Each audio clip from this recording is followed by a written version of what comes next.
Prepare, little town. Prepare for the greatest supervillain you've ever seen, Professor Chaos! Number 20. Chef's Death.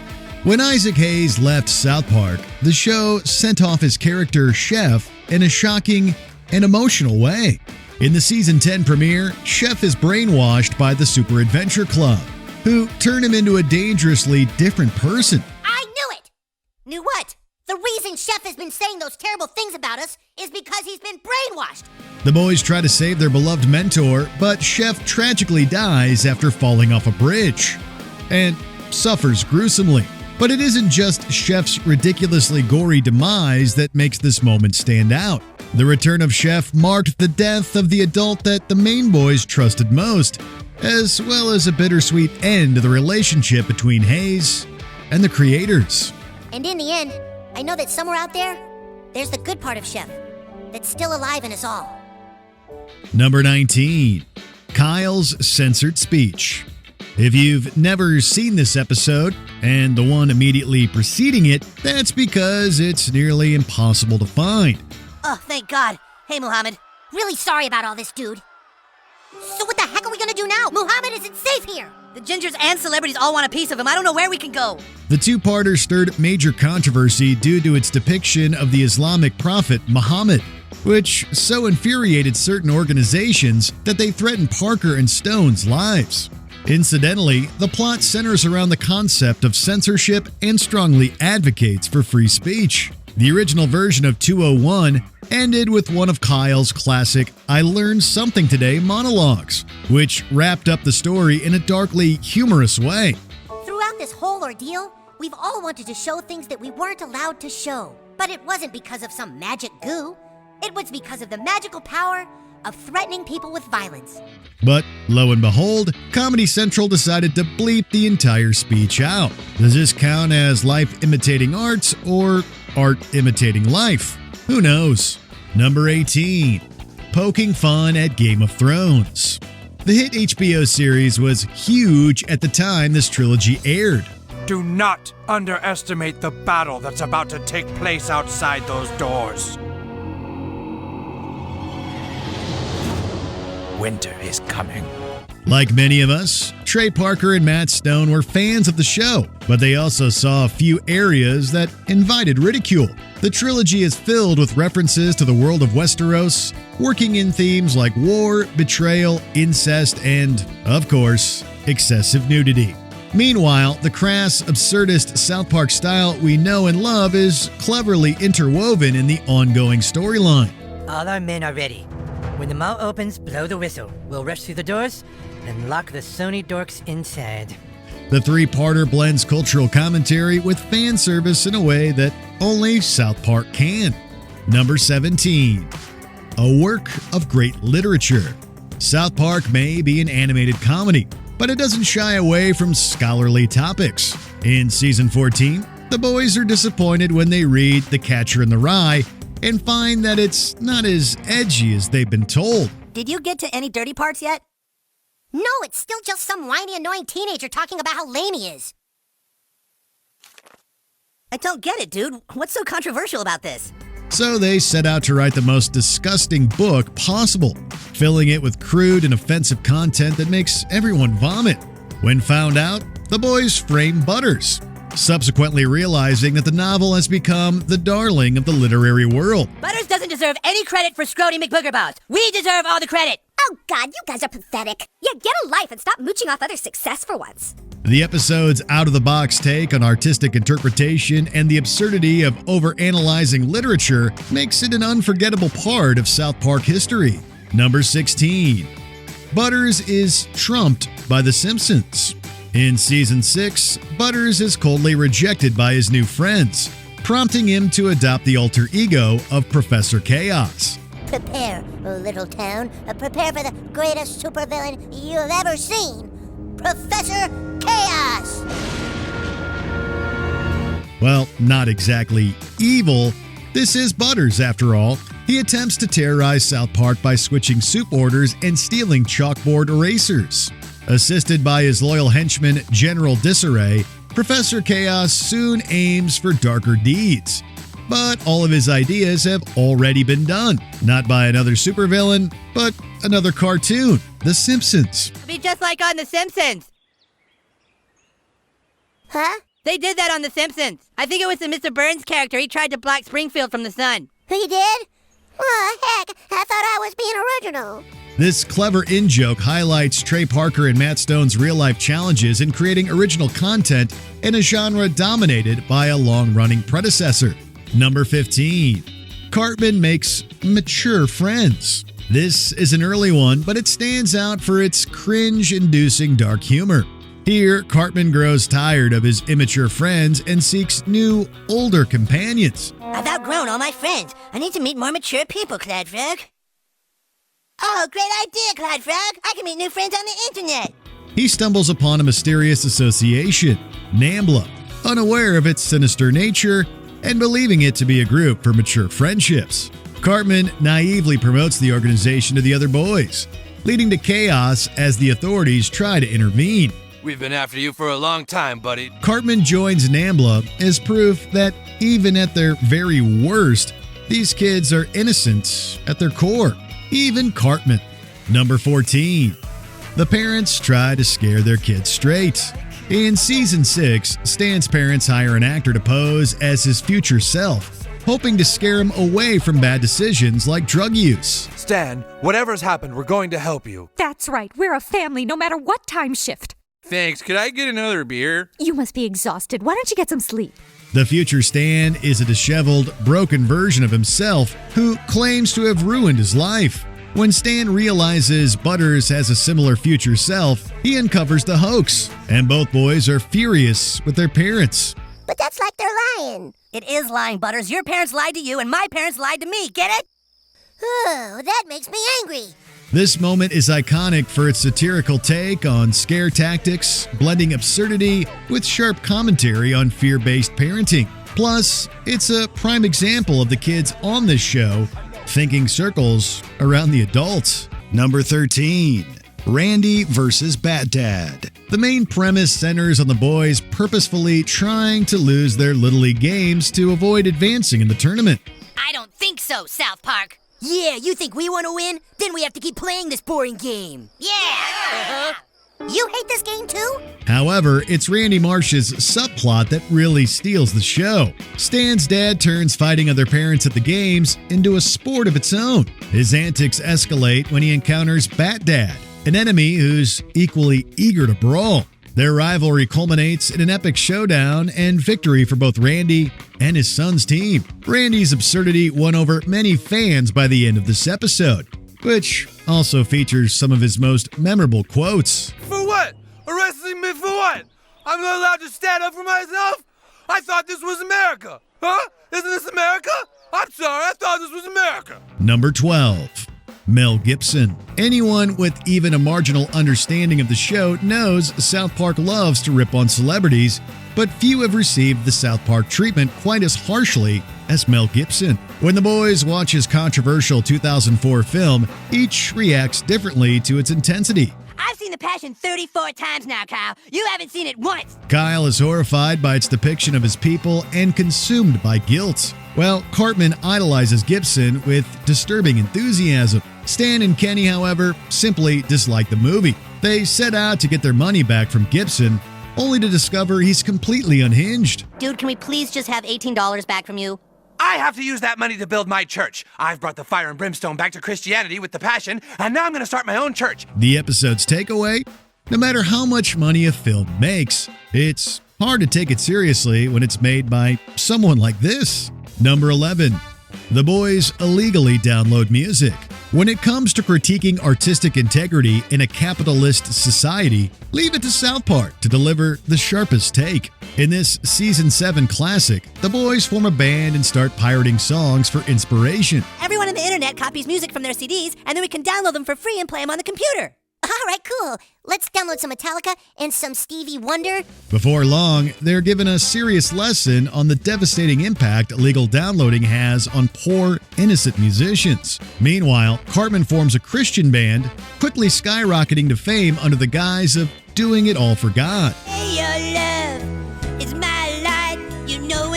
without you, there's a black hole in my life. Oh, I wanna believe it's alright, but I get lonely in the night, and it's up to you to save me. Christian Rock Hard poignantly mocks both the ridiculousness of piracy punishments and the greed that drives much of the music industry. Number 10. South Park takes on censorship. This two-parter tackles the sensitive issue of censorship, a topic the creators are clearly passionate about. Nobody shows an image of Muhammad anymore. Which cartoon is it? What cartoon would be so insensitive as to have Muhammad as a character? Who do you think? The cartoon that's always pushing buttons with their careless toilet humor. Family Guy. The town's younger generation learns that Family Guy, a show Kyle likes but Cartman despises, plans to depict the Islamic prophet Muhammad, igniting global outrage and fear of retaliation. The episode brilliantly satirizes the media's hypocrisy and cowardice when dealing with controversial subjects, while posing thought-provoking questions about balancing free speech with cultural sensitivity. This darling critique cemented South Park as a fearless social commentator. Just think about what you're doing to free speech. No, think about the people who can get hurt. I don't know who to listen to. And were treated to some legendary digs at their fellow adult cartoon along the way. Number 9. Tom Cruise gets trapped in the closet. No religious movement is safe from South Park, and Scientology is one of their favorite targets. Stan is unexpectedly thrust into the world of Scientology, but its followers proclaim him the reincarnation of the church's founder, L. Ron Hubbard. Your name was L. Ron Hubbard.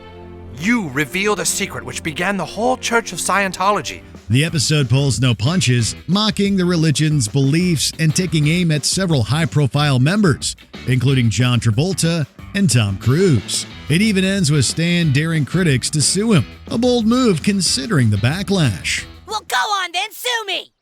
We're going to! Okay, good. Do it. I'm not scared of you. Sue me. Number 8. The Blood Sacrifice. You'd be hard-pressed to find a holiday special that's darker, not to mention more bizarre, than the Season 8 finale of South Park. This is going to be the best Creator Christmas ever. What starts as a seemingly innocent tale takes a twisted turn when Stan encounters a group of adorable woodland creatures preparing for the birth of their savior. As the plot unfolds, it's revealed that these cute critters are actually part of a satanic cult attempting to bring forth the Antichrist. Not only does Stan get a front row seat to one of their rituals, but he's dragged into their evil plan, despite his attempts to ignore the omnipresent narrator. Leave me alone. He knew that only by going to the forest could he... All right. God. Merry Christmas, or Hail Satan, from your friends in South Park. Number 7. Kanye West becomes a gay fish. When your ego is as massive as Ye's, you can't expect to be spared from this show's wrath. In one of South Park's most memorable celebrity takedowns, West fails to understand a joke that begins with the phrase, "Do you like fish sticks?" And you like fish sticks. Yes. You're a gay fish. No, I am not no gay fish. Evidently the only one on the planet to not get it, West spirals into frustration, determined to prove he's not a gay fish. The joke escalates as Kanye's overblown sense of self-importance takes center stage, leading to his jumping into the ocean and fully embracing the role of a gay sea dweller. It's time for me to stop running. I need to believe what people tell me. Let all my fans know I love them. But a gay fish just can't live in the outside world forever. Don't be sad for me, guys. I'm going home! Easily, the best part of this gag is how perfectly in character West is portrayed. In fact, the real Ye reacted exactly the way you'd expect. Number 6. Butters' mom's evil plan. After getting his first speaking part in Season 3, Leopold Butters Stotch quickly won the hearts of South Park viewers. As such, the creators decided to give him his very own episode to close out Season 5. Everyone knows it's Butters. Well, that's me. But like most things in Butters' life, his day in the spotlight isn't exactly pleasant. Our hero unwittingly reveals to his mother that he caught his dad engaging in lewd activities with other gentlemen. This causes Mrs. Stotch to lose her grip on reality and attempts to harm Butters. And yet, in a warped way, Butters' misfortune managed to further endear him to fans. I'm gonna be okay. Really? No, I'm lying. It's a wonder that Professor Chaos didn't show up sooner. Number 5. The Boys Become Ninjas. This Season 8 premiere shows the South Park kids doing what they do best, being kids. We watch them unleash their imagination after purchasing martial arts weapons at a local market. All right, ninjas, let's go protect the world. Kick ass. With vibrant animation, dramatic sound effects, and a unique visual style, the main four and their friends in the neighborhood transform into skilled ninjas, engaging in intense anime fight sequences, one of which even gets a criminally catchy song. That said, it's still South Park, so this is all interspersed with biting humor and a reference to the 2004 Super Bowl halftime show Scandal. Many who love South Park consider Good Times with Weapons among the best. Number 4. Blame Canada. To die-hard South Park fans, the 1999 movie is nothing short of sacred, complete with a gripping story of rebellion, outrageous laughs, and lots of colorful language. The only thing wrong with the film is there isn't more of it. This can't be happening. We have to see this movie, dude. Ah, screw it. It probably isn't all that good anyway. Cartman, what are you talking about? You love Terrence and Phillip. Yeah, but the animation's all crappy. And as an added perk, we get Trey Parker's masterfully written songs, one of which was nominated for an Academy Award. In this number, Kyle's mother leads a crusade against the obscene content in Terrence and Phillip's show, proposing they pin the blame on the entire nation of Canada for corrupting America's children. Should we blame the government or blame society? Or should we blame the images on TV? No! Blame Canada! Blame Canada! Although the song failed to beat Phil Collins at the Oscars, it remains a satirical anthem, keenly poking fun at censorship and misguided moral outrage. Number 3. Cartman goes to Casa Bonita. In Casa Bonita, Cartman's obsession with visiting the Mexican-themed restaurant hits a new level of intensity. Wow, Casa Bonita? Woo-woo! What's Casa Bonita? Dude, haven't you ever been there? It's a big Mexican restaurant, but they have like cliff jumpers and Black Bart's Cave and all kinds of stuff. It's like the Disneyland of Mexican restaurants. When Kyle invites Butters instead of him to celebrate his birthday at Casa Bonita, Cartman concocts an elaborate scheme to trick everyone into thinking Butters has gone missing. He locks Butters in a bomb shelter, manipulating events so he can take his place at the party. The legendary moment comes when Cartman finally arrives at Casa Bonita, gleefully rushing through the attractions before his inevitable capture. Oh, awesome! Excuse me, can I just eat some of your... thank you. Okay, gotta get to Black Bart's Cave. His maniacal determination and sheer excitement over this restaurant ranks this episode among the top in South Park history. Plus, Casa Bonita is a real place, with the show creators actually purchasing the Lakewood, Colorado location in 2020. Number 2. The boys play WoW. This fan-favorite Season 10 episode presents an affectionate parody of gamer culture, as well as a hilarious and engaging story for World of Warcraft players and otherwise. Oh, crap! It's that guy again! Who is this? This is the guy that kept killing us last night after you went to bed. In this fan favorite, the boys become obsessed with WoW, but an ultra-powerful troll keeps killing their characters. Determined to defeat him, they devote themselves to leveling up through endless grinding, growing increasingly slothful and isolated in the process. Parker and Stone collaborated with Blizzard Entertainment, the makers of World of Warcraft, to create this South Park classic. Stan! I've been sent here to bring you this. This sword can completely drain his mana. Dad, how did you get that? No time! Just take it! Here! Number 1. Cartman's Revenge. Season 5 marked a turning point for Eric Cartman. Before he went up against Scott Tenorman, we knew he was obnoxious and intolerant. You really care that much about 16 measly dollars? I mean, what can you buy with $16? My parents give me a $50 a week allowance. This pittance means nothing to me. Watch. What are you doing? No. Why? By the end of this episode, audiences saw Cartman for what he really was, a heartless, conniving sociopath, albeit a very funny one. After being humiliated by Tenorman, Cartman embarks on an elaborate revenge scheme, ultimately tricking the older kid into eating chili made from his own parents. Do you like it, Scott? I call it Mr. and Mrs. Tenorman chili.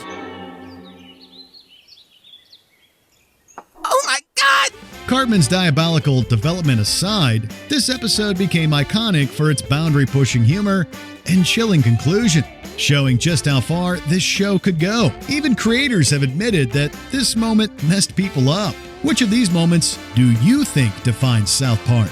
Let's talk about it in the comments. We're sorry. We'll never download music for free again. Man must learn to think of these horrible outcomes before he acts selfishly, or else, I fear, recording artists will be forever doomed to a life of only semi-luxury.